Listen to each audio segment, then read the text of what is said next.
Congressman, ano ho kaya ang magagawa ninyo ng inyong opisina o kapwa nyo mga mambabatas o ang taong bayan, no? Para natin malaman ang kaliwanagan sa inyo pong sinasabi nga ng mga hindi pa klaro. Kasi doon sa sinasabi ni Ombudsman kahapon, napanood ko po yung part ng kanyang press con na they will move, no, sa Sandigan Bayan to discharge ito pong si Bonoan bilang isa sa mga akusado sa plunder case at yun nga, no, maging isa sa mga testigo na ngayon. Ano po yun? Paano kaya yun? Hindi ba dapat nga kanin nyo? Dapat may affidavit yan. Ano ba kwento sa affidavit? Sino ba mga idinadawit ito, etc.? Ano magagawa po ninyo sa inyo pong opisina para natin masiguro na transparent mo ang lahat ng ito?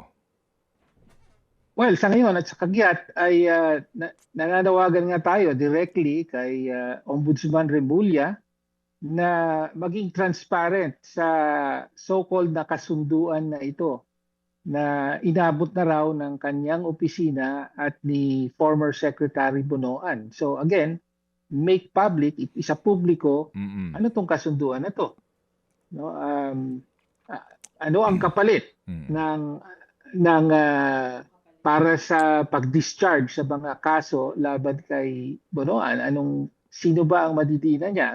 And katulad ni Yusek Bernardo, isa publiko ang affidavit ni Bonoan para publiko na ang maghusga kung justified ba talaga o hindi ang apparently pagbigay ng immunity kay Bonoan. Opo. Hindi kaya maganda rin ngayon ang pagkakataon, Ginoong Tinio, Congressman, na ang Blue Ribbon Committee ng Senado magpatuloy sa kanilang investigasyon at paharapin si Bonoan. Kasi in the case of Bernardo, humarap siya ng ilang beses at doon mismo nabasa niya open session yung kanyang affidavit, di po ba?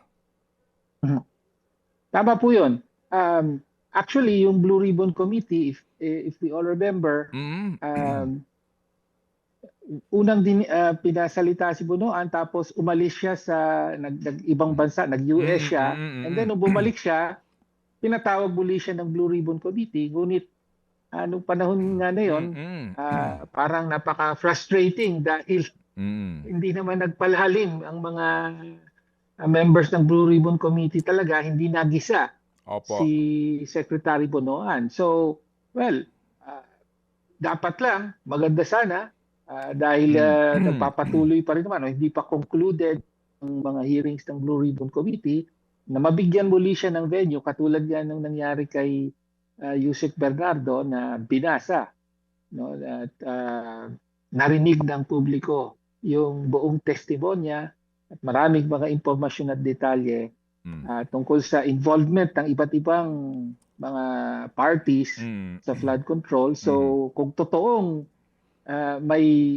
mas marami pang nalalaman at napakahalaga ng testimonya ni ni Secretary Bonoan, dapat marinig natin lahat.